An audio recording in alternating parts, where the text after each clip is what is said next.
Hey guys, G-Check Lifestyle here, back with another video. This one's from True Impact Theory, and you have Ray Dalio, and I believe his name is Tom. I can't remember his surname.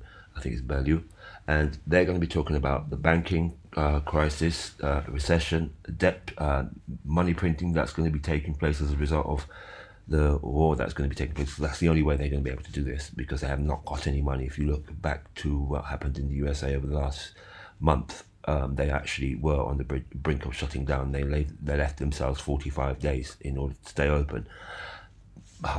Anyway, and he's also going to be talking about the division, poverty crisis, and between the right and the left, and also the wealth gap. Anyway, let me get started. Talk to me about the three forces that you see that are influencing this moment. We've got banks collapsing, US dollars under attack, looming recession. What is going on? How do we step back and think about this moment? I look at three major forces that are happening now, haven't happened in our lifetimes, but have happened many times in history. And those three major forces are the creation of a lot of debt and the printing of a lot of money to buy that debt, particularly because the government is running large deficits. And so they don't have enough money, so that government has to print that money. So that creation of all of that debt and its financial implications and its economic implications is one force. The second force is the internal conflict, the amount of conflict that's internally, largely due to the largest wealth gaps that we've had since the 30s. And that produces populism of the left and the right, particularly when there are financial difficulties. The third force is the rising power, the challenging the existing power, largely in the form of China and to some extent Russia. So let's call it the great power conflict, because in 1945, there's this cycle. You have a war, then after a war, you have winners, and the winners determine the rules of the game. And then there's this evolution of others becoming more competitive, and then you have a conflict again for who's in control. So we have that dynamic taking place. So those three influences, the financial, the internal conflict, external conflict influences, are having a dominant influence. I don't know how to interpret it, all of what he says, but it makes sense to a certain extent that we are in a pickle. World's in a pickle. It's not just America, I have to say. Although a lot of focus is on America because they have the biggest debt, and everything else is based on the dollar, and that's unfortunate. And we have the de-dollarization taking place at the same time. I'm going to play you another video, and this is by Black Swan Capitalist, and they dive deeper into what they see happening in terms of the gold being accumulated, the digital asset space becoming much more wider, and XRP being the token that could possibly, I'm not going to say it is because it's not financial advice, but it could possibly back gold. But there is an awful lot of gold accumulation. Anyway, let me go and get you that video, and We're the closest to defaulting on debt in decades. We removed the Speaker of the House. We have now two wars that we're involved in.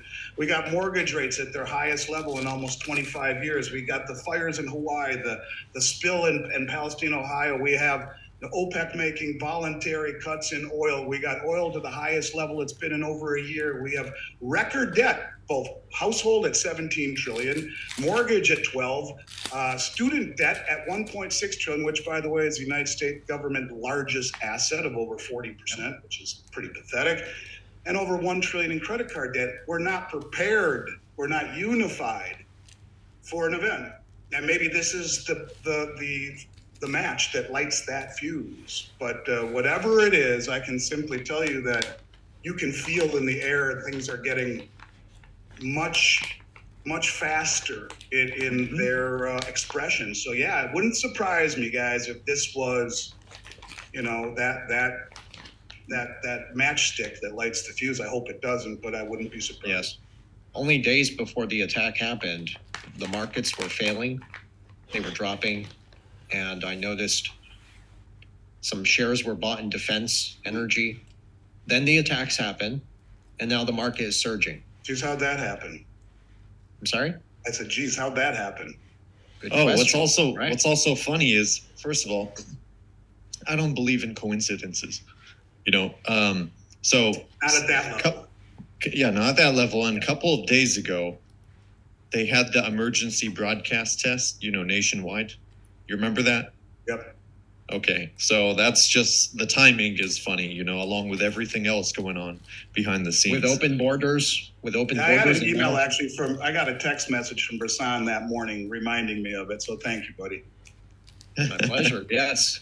With the open borders, that's just another crisis. We saw on Fox News yesterday that they are warning now of very high terror threats in the U.S. And then we also saw a warning from Hamas that if the United States intervened and supplied weapons to Israel to help them level Gaza, they would retaliate.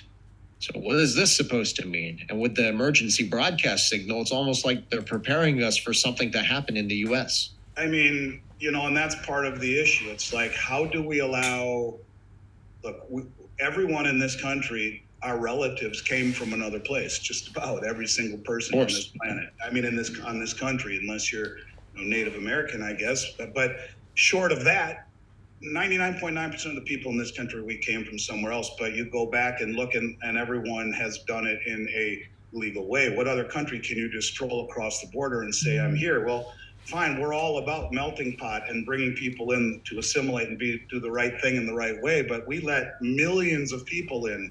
Who knows if the 6 million that we hear is even right? And how many of those people illegally have bad intentions and could be doing terror cells? And, you say these things and you're like, geez, does that sound really stupid, conspiratorial? But is it? No. But I'm going to say this as well. After 9/11, if people remember, what happened then? They actually they put out a war on terror. Is this the narrative? Is this what they're going to do? Is this likely to be the next phase of operations when it comes down to what's going on with these people? I have no idea. Anyway, I'm going to skip along to 23. I will leave this video in the description for you guys to say to go and have a look. But JP Morgan's former gold trader Greg Smith sentenced to 2 years for fraud. And these are the things that the elites do. But yet, if we were to do it, what would happen to us? And I would be like, this is, how do you people not see this? And I'll never forget, Doug Casey came up behind me and said, he's wrong. Traders at JP Morgan could never keep their mouths shut long enough. That's a conspiracy. Well, 3 JP Morgan traders, including their head trader, are now in prison for manipulating the market. And they paid a $920 million fine to the Justice Department a year and a half ago, the largest fine ever at that point. Point of it is that a lot of these things that make you feel, could that be conspiracy? They're not. When they seem so obvious to be true, and they make you feel like it's a conspiracy, geez, you got to wonder nowadays. There are a lot of things that make you go, and that be one of them. So I'm totally with you. Even people believe that the whole pandemic was, in the beginning, they thought it was a conspiracy to believe that, the government was trying to do something to you. Now they're being investigated. I mean, right? And right, that's the point. Right. And when you're trying to speak truth on alternative media, this is something you have to deal with. There will be people that will tell you you're conspiratorial.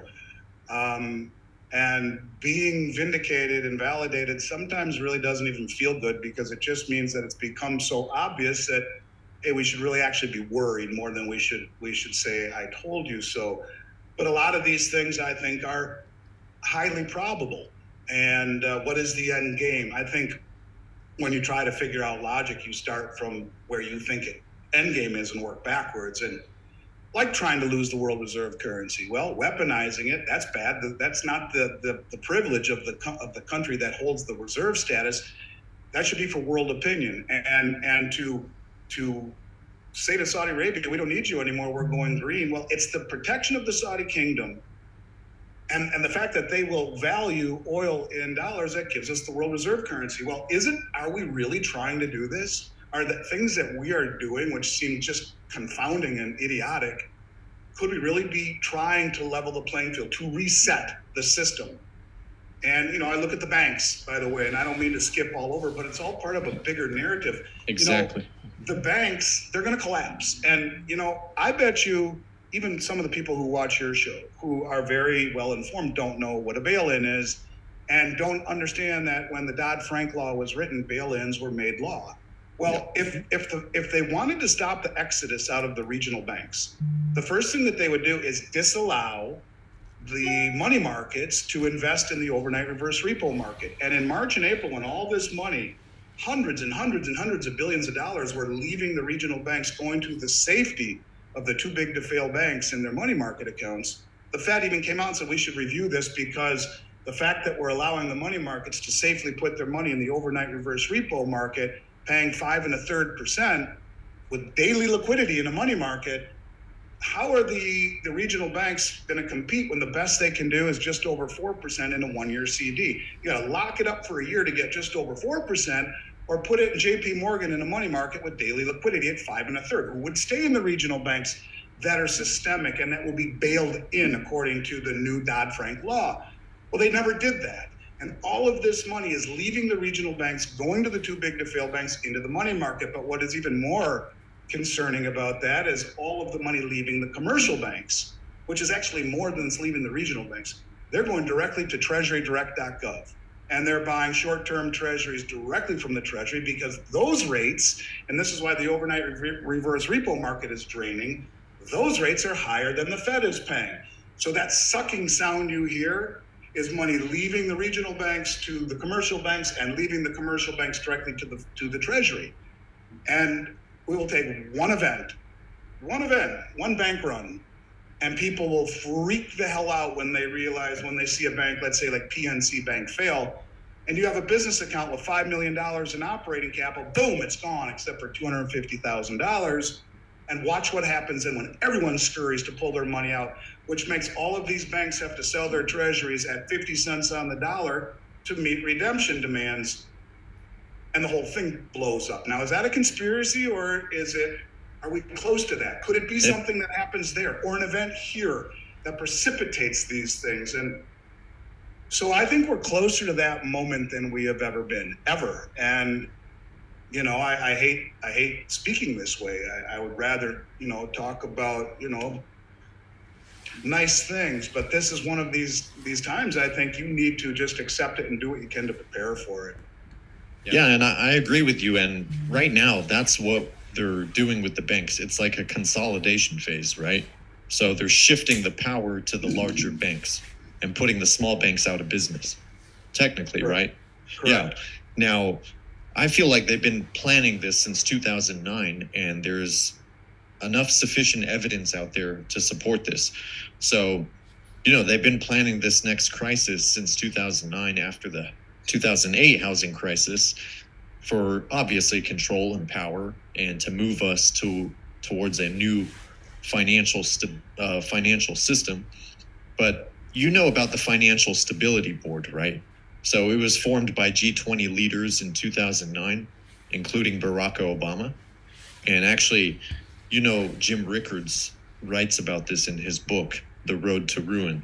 And it's interesting because he explains that the Financial Stability Board that was created by G20 leaders and Barack Obama in 2009, they have a guideline and a template on how to respond to the next financial crisis. And it consists of, in simple terms, using unsecured depositors' funds. And that's essentially what a bail-in is, correct? Well, get this. right now there's over 7.1 trillion in uninsured deposits. Right now, just in the 4 commercial banks, the biggest, about 4.3 or 4 trillion uninsured, unsecured deposits. Well, I mean, 7 trillion goes a long way if you're trying to patch some holes. And by the way, FDIC insurance They're is broke. 128 billion in assets backing 18 trillion in deposits. It's, it's a So piece they- of bubble gum used to patch a giant, hole that big. Yeah, so they would never be able to cover a serious financial crisis. Do you know that when Silicon Bank failed, they were lent 174 billion by the by the Fed. So I mean, the FDIC, which is our giant net underneath the tightrope, they're borrowing money from the Fed to pay out banks that were bailed out rather than bailed in, as the Dodd-Frank Act said. And so that you want to talk conspiracy reality. There were 10 accounts when there was an inquiry into this, the House, and they said, let me ask you a question. They're talking to the head of the bank. How the hell do you allow 10 checking accounts from 2020, 21, and 22, 10, to have $14 billion in them for 3 years? On average, 1.4 billion per account in checking accounts in Silicon Bank, earning nothing in interest, zero, literally 0.0001, with no insurance above 250,000. Where was risk management to the FDIC, for the banks, and for these corporations? Why not leave $1 million in there, or $500,000, and put the rest into 3-week treasuries or whatever? I mean, you have to ask yourself, how the hell did this happen? Yeah, and then I agree. They're bailed out instead of bailed in, as the law says. And that's exactly, Andy, why I think everything we're seeing right now is orchestrated by the governments and the ones in power. Yeah, because at the end of the day, they got the brightest minds, from the best schools running the country and making, creating policies. So it's not a result of bad policies. It's just part of the plan to collapse the system from within. Right. That's essentially what they're doing. That's what I've been getting at for the last few months. The presentation I did in Vegas that you talked about, the whole thing was titled, "Could this have been intended?" Yes. And when you put it all together, if you look at all the pieces, what's the first part of the Communist Manifesto? Divide and conquer. Well, they've done that inside. We have such divisiveness in this country, it's unbelievable. And then the stupidity of what we're doing outside. And then when you looked at the two architects of the U.S. economic policy, one is for modern monetary theory, central bank digital currency. The other is to lose the reserve status. Jared Bernstein wrote a report called Dethrone King Dollar that was picked up by the New York Times. And then when Trump put tariffs on China, he wrote, good, hopefully it ruins our world reserve status. Now, this is a guy whose education, he has a degree in music and a master's degree in social work. And he's the head economic advisor for the U.S. government. And you have to ask, what the hell is happening in this country? And to your point, you guys, and that's what I'm kind of trying to substantiate in a very roundabout way, that you have to take a step back, take off your normalcy bias blinders and say, my God, could this be bigger than it is? And if it is, what do I need to do to protect my family? If it's not, the things that I have done to protect my family, are they going to leave me worse for the wear? Am I going to be worse off protecting my family in every way, from lead to food to water to gold and silver to some cash on hand to whatever it may be? And that's, I think people need to understand that I'm not telling anyone to buy gold and silver to get wealthy. I'm telling you to buy because it is wealth in a period of great upheaval all around us. And I respect what you guys are talking about with XRP being the rails to the new system. Maybe it will be. I talk to a lot of people, not just you, who say the same thing. And so I'm beginning to believe that there's a little more to it. So I'll take over your role in this conversation, and I'll ask you, how does gold and silver and XRP find a way to commingle, where it's not just crypto and it's not just metal, but both, because both speak to the same problem, and that is decentralization. Having it in your own possession means no counterparty risk, and it's a escape from the matrix, right? So in your guys' opinion, you have me on your show, and I know what your main focus is, and I respect it enough to come on here and have these open discussions with you, which I really enjoy, mind you. But how do these two live together, in your opinion? Well, first of all, we are huge advocates of real money, good money, which is gold and silver. It's withstood the test of time. And we believe, based on our research and connecting the dots, that the new financial system we're going to will have to be backed by something. So that's why we believe we're going to a gold-backed economy or commodity-backed economy. Let me just stop you for 1 second just to add a little color. In 2019, the Bank of International Settlements reclassified gold as the only other Tier 1 reserve asset. Exactly. So that would make great sense because next to U.S. dollars and treasuries, it is the only thing that central banks will consider to be riskless. Exactly. As it pertains to asset classes. I'm sorry, please continue. No, you're absolutely right. And I always love to bring that point up, Andy, because that is a huge indicator that it's the safest asset to own. There's a reason they made that shift, that change in the classification. But interestingly, they didn't announce it. It wasn't main headlines on CNN or mainstream media, but yet that move was made behind the scenes.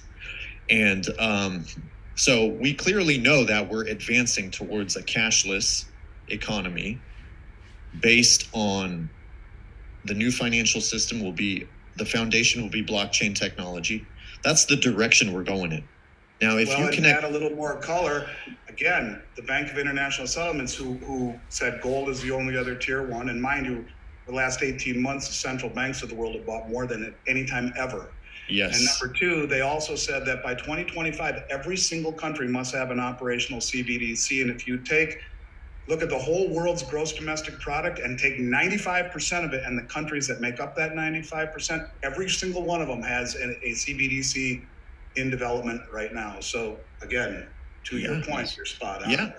Yeah, just more confirmation, and actually when you start to connect the dots, you'll discover that it seamlessly aligns with the vision of the clean energy agenda. Okay, they're talking about even green finance, clean vehicles, it's all sectors of the economy. They want to push it, and that green agenda aligns perfectly with the cashless society and central bank digital currencies, cryptocurrencies. And clearly, we've been moving in that direction for a long time. I don't think it's a coincidence that after the 2008 housing crisis, Bitcoin was created and just put out. And they still don't know who did it. That's honestly laughable. I'm not falling for that bullshit. Well, that's the part about Bitcoin, that's very hard for me to legitimize. Right. Because it's bad enough you can't, hold it in your hand. But the fact that after all of these years, guys with intellect in cryptocurrencies like you, or any of the people I talk to, and again, I have an open mind. Remember, I come from a family of hippies. I like to see, you'd never go to an attorney if you're accused for murder without the attorney understanding the plaintiff's argument. No, just listen to what you have to say. That's good enough, right? I mean, you're an idiot. So instead, you need to see both sides. And I try so hard to find that shred of something in Bitcoin that lets me feel, yeah, that's legit. And what you just said right there is probably my biggest thing. Like, okay, well, where is this Satoshi dude? And how is that? No one knows where or who, or tell me that's really true. This was all just made up, okay, by the same people who designed the financial system just to kind of pave the way into a digital world. They are building a two-tier financial system, and they are planning on returning to some sort of neo-feudal, gold-backed, with blockchain technology. You can tokenize, you can make this happen. So the fact that people say it's an impossibility is really stupid. We also look at the World Gold Council, who we have a friend who spoke at the World Gold Council in Lisbon, Simon Hunt. He told us that their main objective is to aim to revolutionize the gold market with a new digital stable coin. What is a stable coin? It's a 1-to-1 ratio with something. It could be the dollar or it could be gold. And they want to redefine value transmission. Interestingly, the same document from the World Bank report claims that the only two blockchain protocols that meet the criteria for such a scenario of a stable coin would be XRP and XLM. we see central banks all around the world, the same people buying gold, teaming up with Ripple, and they are paving a way for XRP adoption. So despite the price suppression, despite the SEC lawsuit, the inevitable conclusion after due diligence is that XRP is becoming a true global store of value. Let me try and substantiate what you're saying. Little crumbs. We see little crumbs, and that's the elite's way of saying, well, we told you, right? So at the beginning of the year, there was a report that came out by the IMF, and it was titled "Gold as an International Reserve, comma, a barbarous relic no more?" Question mark. So here you have the IMF basically saying gold has a role as money.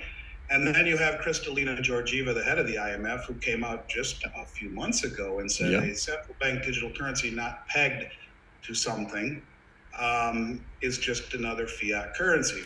Then you have the central bank since 2017 not only voraciously accumulating it, but also repatriating gold from all of the hubs, the central banks, the New York Fed and the Bank of England. They're repatriating it. And when people say, well, if the central banks are buying so much gold, why isn't the price going up? And the answer is very interesting. Well, number one, they're using the suppression of the Western market, just like they're with cryptocurrencies, to accumulate the shit out of it. They're draining the exchanges on COMEX, on the LBMA. Even the Shanghai Gold and Silver Exchange are seeing massive deliveries off of the exchanges. And the reason that the world isn't bitching about the suppression in gold and silver is that most of the world is accumulating it at these make-believe prices. But it's starting to change. On Monday of this week, right as the war broke out, gold is priced at $119 an ounce more than it is in London or New York, in China. So in other words, that sucking sound you hear, that's China's way of saying, you want arbitrage? Here's arbitrage. We'll pay you $119 an ounce more for your gold if you send it to China. And so you'll see that. I believe you will see even higher and higher and higher bids in gold and silver to arbitrage all of that metal over there. And when that happens, I think they'll disavow the COMEX or the LBMA system, and you'll see a new price setting mechanism arise from either Shanghai Gold Exchange or the Moscow Metals Exchange or somewhere in the Middle East, whatever it is. It won't be the West. Not only will the West not have any supplies, but they will be exposed for being this huge scam that is rehypothecating everyone's metals. And so, I think you're exactly right. That's exactly what the central banks are doing. And I have said that for several years now, that there will be a marriage between blockchain technology and gold. And the only thing that I'm not sure of, and I'll give you my take to yours. You said 1-to-1. The only way it goes 1-to-1 is if they put gold at a really high price.